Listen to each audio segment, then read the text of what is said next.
नमस्कार मित्रांनो.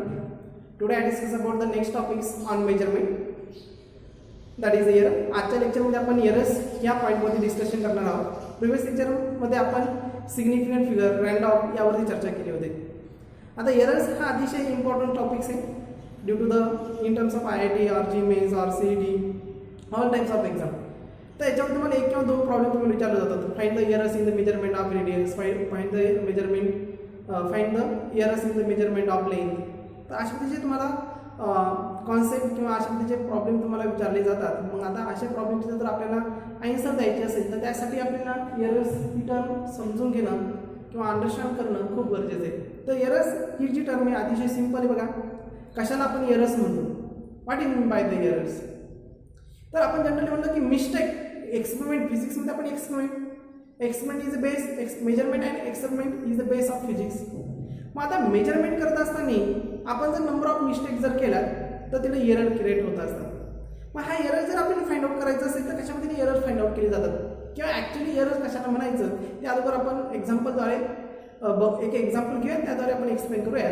आता असं आहे समजा की तुम्हाला एक बॉल दिलाय आणि ह्या बॉलचं वेट मेजर करायचं आहे. साधारण या बॉलचं वेट जे आहे स्टँडर्ड व्हॅल्यू जे आहे 50 न्यूटन्स. किती आहे? 50 न्यूटन्स एवढं ह्या बॉलचं काय वेट आहे. आणि तुम्हाला आपण स्टुडंट घेतली, फर्स्ट स्टुडंट, सेकंड स्टुडंट आणि थर्ड स्टुडंट. ओके, आणि तिन्ही स्टुडंटकडे आपण काय दिले, 3 वेट बॉक्स दिले, 3 डिफरंट वेट बॉक्स. म्हणजे ज्यावेळेस पहिल्या स्टुडंटनी हा बॉल जो आहे त्याचे वेट मेजर केलं त्यावेळेस त्याला मिळालं 49.5 न्यूटन्स.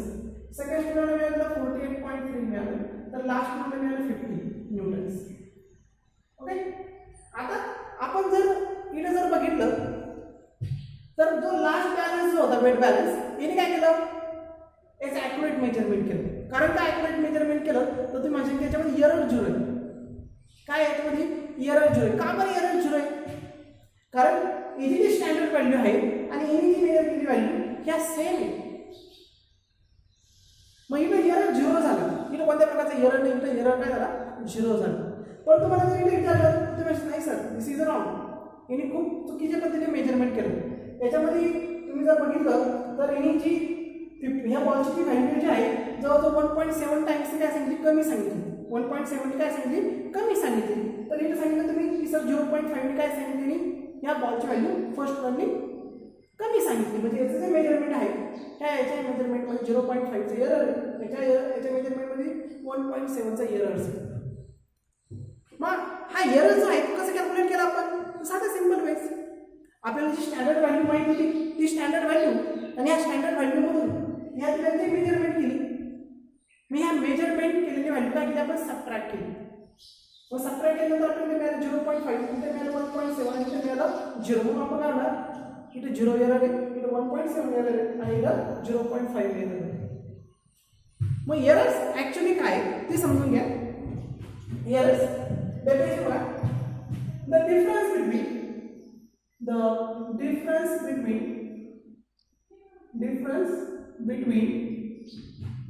true value म्हणजे काय, standard value. Okay, true value and measure value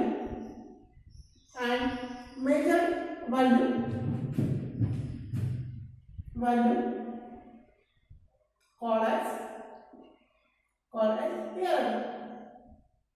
as error. त्याला आपण काय म्हणतो, एरर असं म्हणतो. Okay, so error is equal to simple that is true value minus measure value. Okay, true value आणि measure value यांच्यामधला डिफरन्स यालाच म्हणतो आपण एरर्स. काय म्हणतो आपण, एरर्स. आता आपण थोडंसं पुढे जाऊया, टाइप्स ऑफ एरर्स. मग एररचे टाइप्स काय ते आपण बघूयात one by one. Types of errors.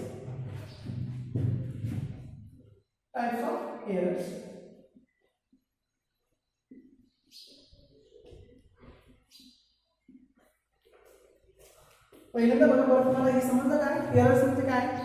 Errors म्हणजे ट्रू व्हॅल्यू म्हणजे स्टँडर्ड व्हॅल्यू. मायनस तुम्ही मेजर केलेली व्हॅल्यू. म्हणजे आपण ह्या एक्झाम्पलद्वारे जर मेजर केलं तर मेजर जर फाइंड केलं तर आपल्याला ट्रू व्हॅल्यू माहिती आहे. म्हणजे स्टँडर्ड व्हॅल्यू माहिती किती आहे 50 मायनस मेजर व्हॅल्यू मेजर केलेली व्हॅल्यू किती आहे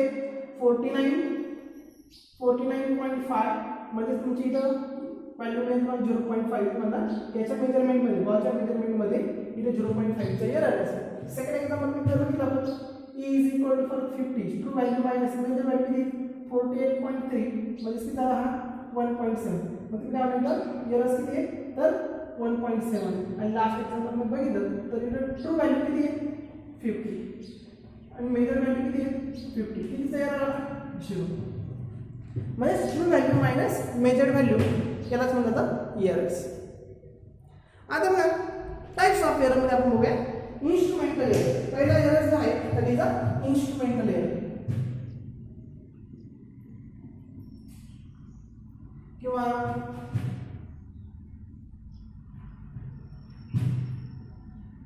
इन्स्ट्रुमेंटल एरर याला कॉन्स्टंट एरर असे म्हणतात. काय म्हणतात कॉन्स्टंट एरर इन्स्ट्रुमेंटल एरर. आता इन्स्ट्रुमेंटल एरर म्हणजे काय बघा मेजरमेंट करत असताना आपण काय करतो नंबर ऑफ इन्स्ट्रुमेंट यूज करतो. मग मेजरमेंट कोणत्या फिजिकल क्वांटिटीज असेल कारण का measurement and experiment is the basis of physics. मग आपल्याला एखाद्या टर्मची म्हणजे एखाद्या पार्टची लेंथ मेजर करायची असेल एखाद्या बॉडीचं मास मेजर करायचं असेल तर लेंथ मेजर करायचं असेल तर आपण स्केल यूज करतो. मास मेजर करायचं असेल तर आपण वेट बॉक्स यूज करतो. आपण टाइम मेजर करायचं असेल तर आपण क्लॉक यूज करतो. मग ही काय तुमची मेजरिंग इन्स्ट्रुमेंट असेल आणि ही जर इन्स्ट्रुमेंट जर फॉल्टी असेल दिस मेजरिंग इन्स्ट्रुमेंट काय असेल जर फॉल्टी असेल तर त्यामुळे क्रिएट होणारे एरर्स त्याला म्हणतात इन्स्ट्रुमेंटल एरर. म्हणजे फॉल्टी इन्स्ट्रुमेंटमुळे क्रिएट होणारे एरर्स त्याला म्हणलं जातं इन्स्ट्रुमेंटल एरर. ओके सिंपल आपण असं म्हणू शकतो the error arise due to the error arise due to faulty instrument faulty construction of instrument called as instrumental error. Instrumental error concept असतं तुमच्या की जे इन्स्ट्रुमेंट फॉल्टी मग ह्या फॉल्टी इन्स्ट्रुमेंटमुळे क्रिएट होणारा एरर्स याला म्हटलं जातं इन्स्ट्रुमेंटल एरर. मग आता हा फॉल्ट कसा असतो बघा सपोज तुम्हाला काय करायचं आहे आपण एक करंट इलेक्ट्रिक करंट मेजर करायचं आहे आणि तुम्हाला दिलं त्यासाठी ॲमीटर काय दिले ॲमीटर दिले आणि ह्या ॲमीटरद्वारे तुम्ही काय करणार आहे करंट मेजर करणार आहे आणि त्याचा पॉइंटर तुम्ही बघितला असेल इन्स्ट्रुमेंट हा पॉइंटरचा आहे तिथून रिडिंग आहे समजा 0 1 2 3 4 5 अशा तो काय करतोय करंट एम्पियर मध्ये मेजर करतोय. काय करतोय करंट एम्पियर मध्ये मेजर करतोय. परंतु प्रॉब्लेम असा आहे की सपोज हा जो पॉइंटर आहे त्याच्यामध्ये कोणत्या प्रकारचा पण याला करंट एक्सटर्नल सोर्स जॉईन केलेला आहे. आता एक्सटर्नल सोर्स जॉईन केला नाही मग याच्यामध्ये करंट किती पाहिजे तर 0 पाहिजे बरोबर की नाही. म्हणजे हा पॉइंटर कुठे पाहिजे एक्झॅक्ट 0 वरती. पण जर हाच पॉइंटर जर 0 आणि 1 च्या जर मिडलला जर असेल तर इथे 0 आणि 1 च्या मिडलला जर हा पॉइंटर असेल तर काय होणार आहे म्हणजे करंट कोणत्याही प्रकारचा करंट या इन्स्ट्रुमेंट मधून पास होते तरी हा किती होते 0.5 एम्पियरवर करंट दाखवतो. मग आता तुम्ही हे जर इन्स्ट्रुमेंट यासाठी यूज केलं मेजरमेंट करंट मेजरमेंटसाठी यूज केलं आणि तुम्हाला दाखवलं 3.5 एम्पियरवर करंट दाखवलं तर तुम्ही रिलेट करा की आता हे इन्स्ट्रुमेंट किंवा या वायरमधून 3.5 एम्पियर करंट पास होते. पण ऍक्च्युअली किती होते तो 0.5 चे एरर किती जाणार आहे तो 0.5 पुढे दाखवतो नाही व्हॅल्यू म्हणजे किती दाखवा ऍक्च्युअली 3 एम्पियर पण तुम्हाला दाखवतो किती आहे 3.5 एम्पियर. मग आता तुम्ही इथं कॅल्क्युलेट केलं तुमचा करंट बरोबर आहे का 3.5 एम्पियर नो रॉंग कारण का तुमचं हे इन्स्ट्रुमेंट फॉल्टी. माझ्या फॉल्टी इन्स्ट्रुमेंटमुळे क्रिएट होणारा एरर याला म्हणतात इन्स्ट्रुमेंटल एरर. आता दुसरा एरर बघा दुसरा एरर म्हणतात आपण पर्सनल एरर. Personal error. आता this error is arise due to the observing person. म्हणजेच एखादा व्यक्ती जो आहे एखादी पर्सन जी आहे जी रिडिंग घेते जी ऑब्झर्वेशन करते पण ती जर ऑब्झर्वेशन घेत असताना किंवा रिडिंग घेत असताना किंवा एक्सपेरिमेंटचा सेटअप क्रिएट करत असताना तिने जर नंबर ऑफ मिस्टेक जर तिने क्रिएट केले असेल, मग तिने जर इन्स्ट्रुमेंटची अरेंजमेंट व्यवस्थित केली नसेल, ॲपरेटस व्यवस्थित लावले नसेल, किंवा रिडिंग घेताना तो रॅन्डमली रिडिंग घेत जर असेल, ॲक्युरेट रिडिंग घेत नसेल, तर त्याच्यामुळे क्रिएट होणारे एरर्स त्याला म्हणतात personal error. The error arise due to the पर्सनमुळे अराइज होणारा एरर्स त्याला म्हणतात पर्सनल एरर. काय म्हणतात? Personal errors.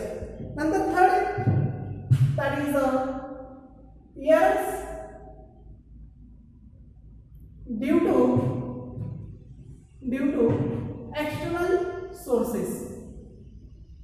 external sources. आता एरर्स इथं आपण मिळतो एरर अराइज होतं due to the external sources.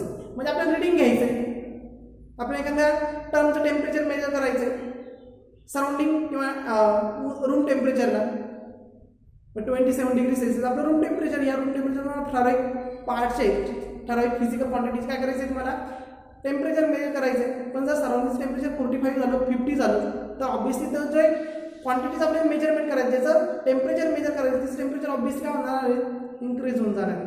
मग अशा वेळेस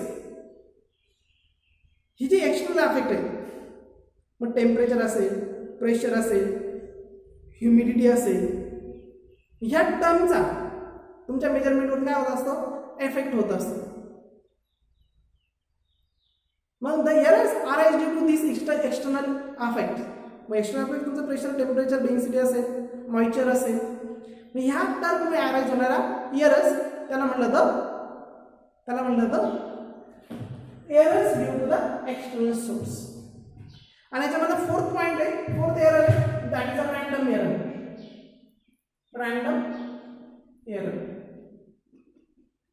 आता रॅन्डम त्याला मराठीमध्ये अंदाजे असे म्हणतात रॅन्डमली. मग 5 किलो घ्यायचंय ना, वेट काय करायचं 5 kg मॅनेज करायचे. मग थोडंफार जास्त पडत नाही, दोन थोडंफार कमी पडू देत, काही फरक पडत नाही. मग अशा पद्धतीचं मेजरमेंट समजा तुम्ही 100 मार्बल्स घेतल्यात किंवा 110 मार्बल्स घेतल्यात, मित्र मेजर करतात काय असतात टाक मेजर एवढं किती असतील 100 असतील किंवा 110 असतील. पण एक्झॅक्ट किती काय होत्या त्या कधी कधी तुम्हाला 110 पाहिजे, तुम्ही सांगितलं की अंदाजे टाकून दे बाबा, मग त्या किती टाकू शकतो तो एक तर 100 टाकेल नाही तर 120 टाकेल. मग अशा मेजरमेंटमध्ये म्हणजेच अशा वेळेस तुम्ही केलेलं मेजरमेंट याला म्हणतात रॅन्डम मेजरमेंट. किंवा आपण आणखी दुसरं एक्झाम्पल घेऊया. सपोज तुम्हाला सांगितलं आहे की प्रत्येक रिडिंग जे आहे ते रिडिंग कसं घ्या तुम्ही, म्हणजे तुम्हाला समजा एखाद्या क्वांटिटीचं टेम्परेचर मेजर करायचं किंवा बॉइलिंग पॉईंट मेजर करायचं. पण बॉइलिंग पॉईंट मेजर करायचं, पण बॉइलिंग पॉईंट मेजर करत असताना तुम्हाला काय दिलं आहे सेटअप दिला आहे. ओके, असा बिकर आहे, ह्या बिकरला आपण काय केलं एक बर्नर घेतलं आणि बर्नरच्या साईडने आपण काय करतोय त्याला हीट करतोय. ओके, ह्या बिकरमध्ये एक सबस्टन्स आहे, कोणता एक सबस्टन्स असेल काही असेल आणि या सबस्टन्स काय करतो आपण हीट करतोय. याच्यामध्ये थर्मामीटर आपण टाकून ठेवलेलं आहे, काय ठेवलेलं आहे थर्मामीटर टाकून ठेवलेलं आहे. आणि तुम्हाला विचारलं की प्रत्येक 10-10 सेकंदाला याचं रिडिंग घेतात थर्मामीटरचं. मग तुम्ही काय केलं पहिल्यांदा 5 सेकंदला घेतलं, तुम्हाला की सांगितलं 10-10 सेकंद घ्यायला सांगितलं. तुम्ही पहिल्यांदा काय घेतलं 5 सेकंद घेतलं, दुसऱ्यांदा 15 सेकंद घेतलं, नंतर 10-20 सेकंद घेतलं, नंतर 25ला घेतलं, नंतर 27 सेकंद घेतलं, नंतर 40ला घेतलं डायरेक्ट. म्हणजे अशा पद्धतीने तुम्ही रिडिंग घेतलं कसं घेतलं रॅन्डम रिडिंग घेतलं. मग तुम्हाला जो मिळणारा जो जो रिझल्ट आहे तो कसा मिळणार आहे ॲक्युरेट मिळणार नाही, रॅन्डमच मिळेल. मग अशा पद्धतीचा एरर्स अशा पद्धतीमध्ये किंवा in this phenomena arise the errors called as random errors. त्यालाच काय म्हणतात random, not accurate. Direction change केली की रिडिंग चेंज. तर this types of errors arise due to this fact called as random error. त्यालाच काय म्हणतो आपण रॅन्डम एरर्स असं म्हणतो. आता हे आजच्या लेक्चरमध्ये आपण काय बघितलं तर एरर्स समजून घेतलं की एरर्स म्हणजे काय, what is the definition of errors. So the difference between true value and measure value is called as errors. तर आपण एरर्स असं म्हणतो. मग एररचे टाईप घेतले आपण instrumental error, personal error, error due to external source, random errors. याच्यापेक्षा भरपूर आहे. कॉन्स्टंट एरर आहे त्याला आपण इन्स्ट्रुमेंटल एरर असं म्हणतो. ओके. सिस्टमॅटिक एरर्स आहे, डिफरंट बुकमध्ये तुम्हाला डिफरंट आणखी काही एरर्स तुम्हाला मिळतील, पण जनरली आपण जी आपल्या सिलेबसमध्ये आहे त्या सिलेबसनुसार आपण जर घेतली तर ही 4 एरर्स आहे, टाइप्स ऑफ एरर्स, तर ही तुम्हाला माहीत असणं गरजेचं आहे. आता पुढच्या लेक्चरमध्ये आपण काय डिस्कस करणार आहे, तर आपण पुढच्या लेक्चरमध्ये डिस्कस करायची की ही जी एरर्स आहेत ही कशा पद्धतीने आपल्याला इलिमिनेट करता येईल. मग इलिमिनेट करण्यासाठी आपण कोणकोणती प्रोसेस यूज करणार त्याबद्दलचा जो व्हिडिओ लेक्चर जे आहे ते आपण पुढच्या लेक्चरमध्ये डिस्कस करूया. So this is lecture on only the basic part of errors.